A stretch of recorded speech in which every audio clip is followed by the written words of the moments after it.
during these practices and out there in a scrimmage situation right now with Nick Seeler on the defensive side of it. You talk about what all Seabrook's done throughout his career. Obviously a tremendously important player in the resurgence of the Blackhawks, but just his toughness.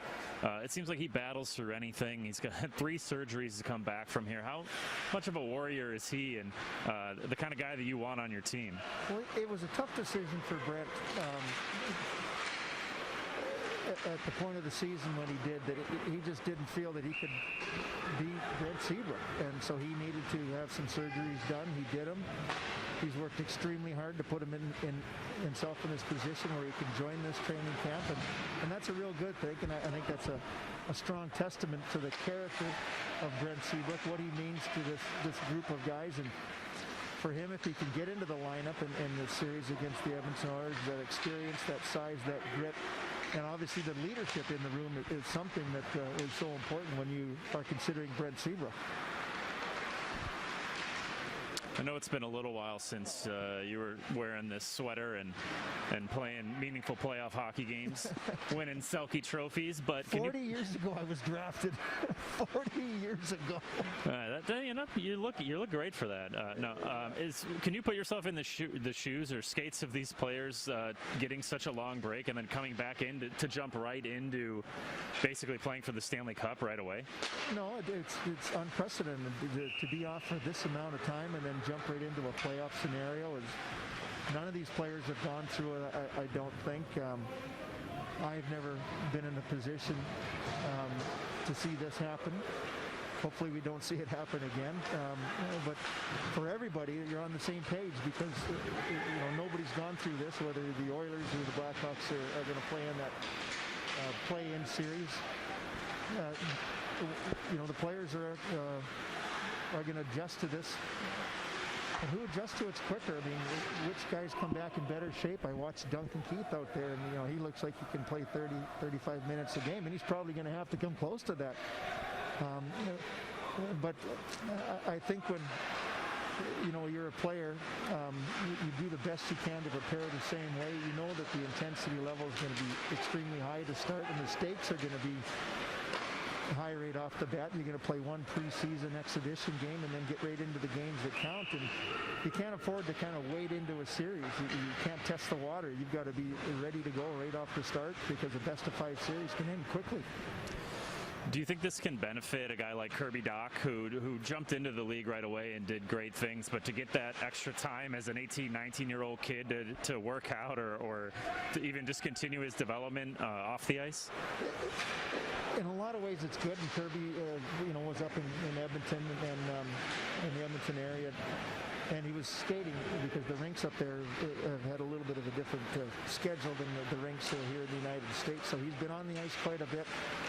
For a lot of these Blackhawk players, the younger players like Kirby Dach, like Kubalik, depending on how the season ended, they may not have had this opportunity to get some playoff experience. So for a guy like Kirby Dach, a young player, just breaking into the league, whether the Blackhawks win or they lose, getting to understand what the playoffs are all about and then the different level of play that it takes to be successful in this league is going to be a valuable lesson for all of these young players that haven't experienced that.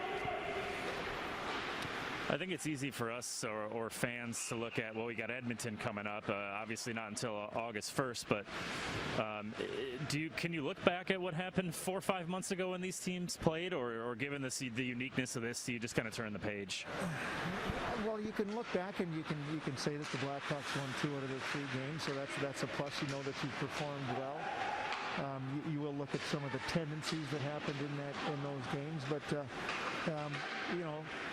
as it stands right now, the Blackhawks haven't done a whole lot of preparation to play the Edmonton Oilers. They're just getting in reps and getting in some plays that they want to do, a little bit more focus on how they want to play, and then they'll break down the Oilers. But it certainly is something that you can look back and see some of the tendencies, some of the things that the Blackhawks did well this year against the Edmonton Oilers that resulted in those victories, and take those in to the postseason, and hopefully it gives you a little bit of an advantage. 2 weeks from today, the Blackhawks will play their first and only scrimmage exhibition game against the St. Louis Blues. That'll be at 5:30 Central Time, and then the schedule all came out yesterday evening. August 1st, Saturday, August 1st, there'll be the road team, 2 p.m. against Edmonton Oilers. And it's a 9:30 game 2 on Monday the 3rd. Then game 5, 9:30 on Wednesday the 5th, and if necessary, game 7 and 8 will be Friday the 7th and Saturday the 8th. So it's going to be a lot of fun, not only just with what the Blackhawks are doing, but every other team playing throughout the day. It's going to be pretty fun. Yeah, I was talking to a very good friend of mine, and you know, he's a big hockey fan up in Edmonton, and he said just that. He says, you know, the games are going to start out on the West Coast about 9 o'clock in the morning. He's in Edmonton, which is a 10 o'clock time for the start. And they're going to play right until midnight. So he's going to have an opportunity to watch hockey all day long. And that's something that I think a lot of hockey fans, I don't know if you're working, if you're going to be able to watch some of these games, it's going to be unique. They're going to be during the middle of the week. It's going to be crazy. But you know, again, players and fans are going to have to adjust to what they want to watch and different times. I mean, you're playing an early game, you're playing late games. Those days are different preparations. So, again, everybody's going through this for the first time, and which team adjusts quicker is going to be important. This is the day where the work from home, you kind of take that liberally and maybe set the laptop on the couch and, you know, answer if you need to, but watch hockey all day. Yeah, exactly. You know that people are going to have it on in the background and be watching. I think it's going to be really incredible to be able to be in a position to watch hockey games all day long and see it. I honestly believe that the first round of the playoffs, where they normally are played at the beginning of April, you've got the Masters, you've got baseball starting, you've got hockey starting, or hockey playoffs playing. It's just a smorgasbord of so many opportunities to be a sports fan, and I think that's what you're going to see here as this thing revs up a little bit and you have all those games in the first round. Probably the bigger news coming out of Blackhawks camp so far, Corey Crawford deemed unfit to play, which is kind of the NHL's taking over injury notes throughout this postseason. So that's kind of the catch-all term for injuries. He's not here. There's a handful of other Blackhawk goaltenders here: Colin Delia, Kevin Lankinen, Malcolm Subban, Matt Tompkins. So overall, what kind of opportunity is here for those other goaltenders as we wait to get further word on Corey Crawford? Well, first of all, everybody realizes that if Corey is unable to participate because he's unfit, that's a huge loss. I thought that one of the opportunities that the Blackhawks would have in this series that would be an X factor would be the play of Corey Crawford against the goaltenders of the Edmonton Oilers. And that's not being disrespectful to the Edmonton Oilers goaltenders. That's throwing a feather in the cap of Corey Crawford and how good he can be and the difference that he can make in a short series especially. So, you know, that's a loss for the Blackhawks. Hopefully that he'll be able to join the team. But at the same time, somebody is going to get that opportunity if Corey is not available. And I don't know where the Blackhawks are looking as far as that. Subban has the most NHL experience of all the goaltenders. But it's going to be an interesting decision for Jeremy Colleton, the coaching staff, Jimmy Waite, the goaltender coach, and Stan Bowman on who they want to use if Corey's not available. We talked earlier about some of the younger guys. Dominic Kubalik, who had such a great season, but some guys like Lucas Carlson, who's been up a little bit, Dylan Sikura, who's been up a little bit. With the rosters expanding and those younger guys getting this opportunity here in camp, but also maybe to be on a roster and get some time in these meaningful games, how can that help the development of those guys that the Blackhawks have high hopes for in the future? Well, it's important. And in the normal playoffs, you have the extra players, and they call them the Black Aces, and it's invaluable for those players to be in a position to learn the culture, to understand what happens. And a lot of young players, like even a guy going back to Brian Bickle in 2010, joined the team, was able to be part of the Black Aces, saw what was going on and able to use that experience moving forward. And that's what these younger players are going to get. They're going to get an opportunity to see how the playoffs are in the NHL, what it takes, the dedication, and the sacrifice that needs to be made to be successful in the postseason. And it's great that these young guys are going to be able to experience that, and throw in the fact that there's a lot of excitement for these young guys coming into the camp and for the first time experience really what you play your whole career for, and that's to get into the postseason and a chance to win the Stanley Cup. When you duck in here to camp, what are you looking for as a broadcaster, as a former player? What's kind of on your checklist of what you want to see here, or what you're looking for? Well, it's all about timing for the players to get back, and they're going to have a little bit of time here without playing that first game against the St. Louis Blues, and they'll be scrimmaging more and more. They'll be working on systems. You're looking for crispness in the way that you play. You're looking at the conditioning of the players. The Blackhawks are pretty much so far being consistent with a lot of the lines some of the lines that you saw this season, and the way that the season ended for the Blackhawks. So you take that in. You want to see the chemistry between these players. You look at Strome playing with Nylander and Patrick Kane. You would assume that that's a line that's probably going to maybe start together. Alex DeBrincat, Jonathan Toews, Brandon Saad on the line. You want to see that chemistry develop as quick as possible here in these scrimmage situations.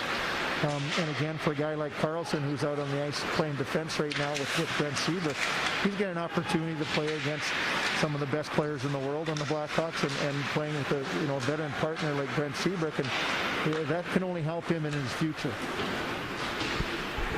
Since this is a quick series against Edmonton, is it a different style of play when you?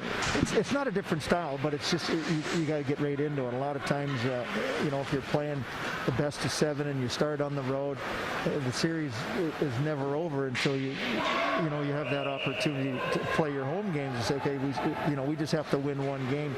You lose the first 2 games on the road, a best of 7, it's no big deal. You can come back and win your home games, and then it's a best of 3 moving forward.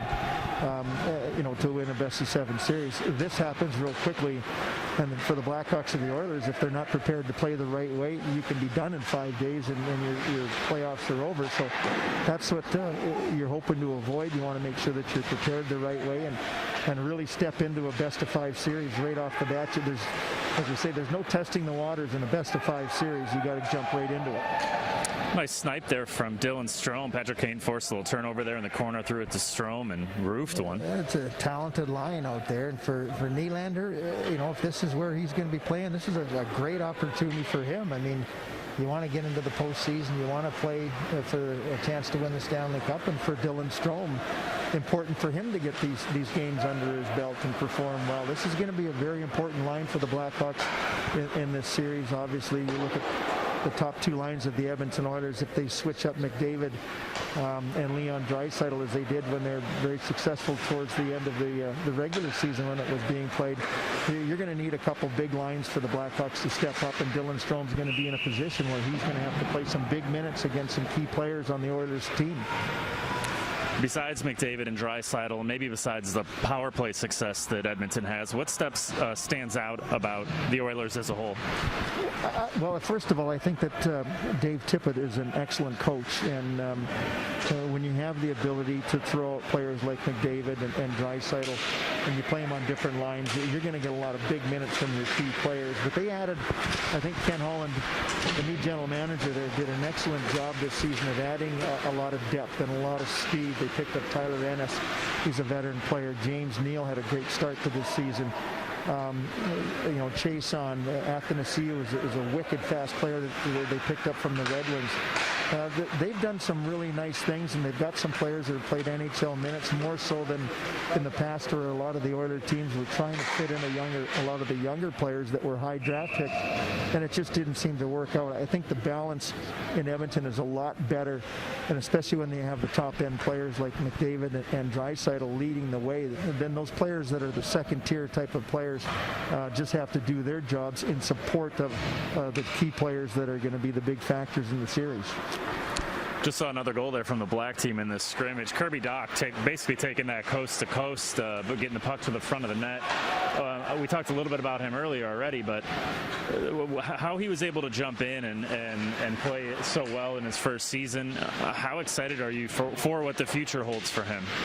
I actually did a radio show yesterday with Bob Stauffer, who does the Edmonton Oilers broadcast, and he's from Edmonton, and so he's a big fan of the Western Hockey League. So he followed Kirby's career quite extensively up in Western Canada, and he really likes this kid. He's seen him, kind of mature into where he is right now, and he really believes that he is going to be one of the top players in the NHL in the years to come. And when you look at Kirby, the one thing you notice about him is his size out there, and he's still only 19 years of age. He's going to fill into that big frame he has, and he's going to be a power forward in the NHL with some great hands and great skills. So for Kirby to get this opportunity to play a big role moving forward, I really like what I've seen from the progress of Kirby this season. He's got that size, and you just can't see that size. He just made a great play there where he protected the puck, and that's something that you want to see from a big player like Doc. Just the second time he basically did that, dancing through the neutral zone. And he's got some great hands. We saw some real spectacular individual plays this season, and when you see that ability and that skill, you understand why the Blackhawks drafted him as high as they did. Another high draft pick with the puck right now, Adam Boquist. He was selected 8th overall just a few years back, and another guy the Blackhawks have high hopes and are really excited to see his development. Yeah, I mean, and this is going to be huge for Boquist. If he's going to be paired up with Duncan Keith, and that's the way he's been here pretty much in the first 3 games of this training camp, that means you're going to be playing up against some good players. You're going to play big minutes, and it's going to be important for his development. He's going to have to play well if the Blackhawks want to win this series against the Oilers, because he's going to be a big part of it, and he's going to play some big minutes in key situations. So you want to see what Adam Boquist can bring to the table at this high level. But however it works out for him in the postseason, it's going to be a valuable lesson as he moves forward in his career. You look at the Blackhawks roster as a whole, you've got this, top level of Kane, Taves, Keith, Seabrook, Crawford, guys who have been here and have been so successful. And then you have that next wave, Boquist, Doc, and a handful of other guys who the Blackhawks hope can step up and be big-time players for the future. How valuable is it for them to have those veterans, those young players to have, Kirby Doc has Jonathan Taves as a centerman to kind of pick his brain a little bit? No, it's huge. When I came in the NHL, a lot of people aren't even going to remember the names, but guys like Terry Ruskowski, who was the captain when I came here, Tommy Lysiak, the older veteran players, you can really lean on them. And when you have the pedigree of Jonathan Taves, and if you're on the defensive side of it, Seabrook and Keith, if you're not talking to these guys and listening and absorbing like a sponge everything that they say, you're barking up the wrong tree here. You want to make sure that you take advantage of the opportunity to talk to these players, understand what they do, how they think the game, how they see the game, how they prepare for the game. So it's important for those young players to really listen and watch every time you have an opportunity to see these guys who have won Stanley Cups and are, the quality type of players and individuals that they are. Thinking about the bubble, the Edmonton bubble, the Toronto bubble, once players get there, do you think it'll be easy to kind of just focus on the game since there won't be many distractions, or will it be difficult knowing that if you make a run, you could be in the same spot for 3 months? Again, it's going to be something new for all these players, and it's going to be an adjustment. When you get into the postseason, in a best-of-7 series, and you're playing the first 2 games especially, you're in that town for about 5 days, and you kind of set up a room where the players get together and they have their meals together. During the regular playoffs, the players very seldom leave the hotels anyways, but being stuck in the same place in the same room for an extended length of time is something that a lot of these players are going to have to deal with. They're still working out the details on how everything is going to be structured in these hotels. The protocol of how they're going to approach this is going to be something that the players have never gone through. And again, I think that it's important that you have the experience of players that can deal with maybe, I don't want to call it adversity, but different circumstances that they've ever been involved with, that they can handle those situations, and there's going to be a lot of downtime. How do you handle that downtime? What do you do with your downtime? How do you prepare when you're just sitting there? And There's going to be a lot of unanswered questions to start, but as you move forward, I think the experience of these veteran players that the Blackhawks have can only help them in this situation where players haven't been in before.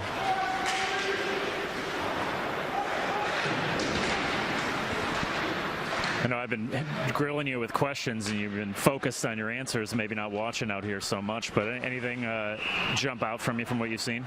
Well, I mean, you're looking at guys that are at the tail end of a long practice right now, and you want them to work hard. You see a lot of red faces, and I don't think it's hands that are out there on the ice. They're working hard, and this is an opportunity where they have to, in a scrimmage situation, make plays. In a quick fashion, you have to make decisions, and again, once you step up even to that next level, you're going to have to make those decisions quicker and faster. As you move forward in this camp, that's what you're looking for. I think Kirby Dach's had an excellent camp. Every time I watch Duncan Keith out there, it's been incredible. Just the way that he just doesn't stop working. He's in great shape. I love Brent Seabrook's beard out there. He's got a great playoff beard going. Duncan Keith got some long hair, some flow going. Nylander. So they've got some options if they're looking to make some statements with some mullets or the Patrick Kane type styles of playoff hairdos. You can tell the barber shop was definitely closed during quarantine on a lot of these guys. I went the other way. I ended up shaving my head just because the options weren't really there. It's one or the other. You got to shave it or let it go. Yeah, exactly. Some of the younger players like Kurashev is out there right now. Some of the extra players are getting an opportunity here to join and participate in the scrimmage, give the players a little bit more rest. They've got some three-line combinations. Hagel is out there now. So even an opportunity for those players. I think, Alex DeBrincat, who's making his way down the ice right now, is going to be a big factor in this series. A little bit of a struggle this year compared to some of the numbers that he's put up in his prior years. But if he can get hot and find that range early in the playoffs, that'll be a huge bonus and a big difference for the Blackhawks to have a player like Alex DeBrincat who can be a game changer. A great play there by Patrick Kane. Nylander with a nice play in the neutral zone and finished off by Dylan Strome. I mean, that is a thing of beauty right there, and that's what you're looking for. You're looking for that chemistry to develop between players and take advantage of the opportunities out there. It's working on that line right now. Yeah, and it should. I mean, Patrick Kane, one of the best players in the world, and he's excited. I love hearing what Patrick Kane is saying. He's kind of a rink rat, and he loves to be on the ice. He was there as soon as they said that they could get on the ice, and he's worked out extremely hard. He's very dedicated in his conditioning, and you can see it when he's out there right now. He looks like he's in mid-season form. His hands just look exactly the same. You think silky smooth. No change. I'm chopping wood with my hands, and he's writing poetry.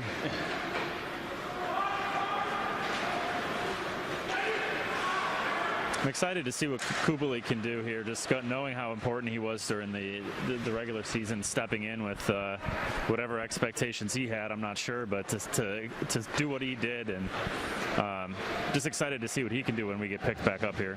Colleton's going to have some interesting options as they move forward in that series, and if it's not working, you'll make adjustments, but as it stands right now, Kubalik's playing with Drake Caggiula, who's familiar with the Edmonton Oilers. That's where the Blackhawks picked him up, and Kirby Dach. So if you look at that line and just say that they're the third line for the Blackhawks, you've got a checking line with David Kampf and Highmore and Ryan Carpenter. So if you look at the line of Kirby Dach, and if you can get some production out of that line like you did during the regular season with Kubalik, that is going to be a major factor to have some depth scoring. You would think that Edmonton is going to be focusing on shutting down the Taves line, the Strome line. And if you can get some depth scoring from a guy like Kubalik, who's never played in a playoff game before, that's a huge bonus. 30 seconds left on the clock. Any final thoughts? Pull the goalie. That's 3-0. Wonder what the bet is here. A little extra skating for the Red. There's been a lot of conditioning at camp so far. It's making me tired watching. It is, and I give a lot of these players credit because you can go one or two ways during a lengthy lockout like this. You can kind of let yourself let go and not work out, but I think that what you're seeing right now is a lot of dedication in the off time that these players had to be in the condition and go through the pace that they've been doing right now. You want to work them hard. You want to give them an opportunity to recover in between those workouts. And for the Blackhawks, I think you're excited about what you're seeing. And even talking about as the scrimmage ends here, the players are saying that they realize that they probably weren't going to make the postseason. They're getting this second life, and they got to take advantage of it. And I think that a lot of the players, and even the veteran players, are really excited about this opportunity. Well, Troy, it's great chatting hockey with you again after a few months off. Was. And thank you all for watching back home. That's more than I've talked in 5 months. And get you a throat lozenge or something after this. We're really getting you back into midseason form right away. So thanks everyone for watching. We appreciate you tuning in, and stay peeled to Blackhawks.com and all the social media channels for the Chicago Blackhawks throughout camp. We'll have a lot of fresh content for you there. Thanks for tuning in. We'll see you soon.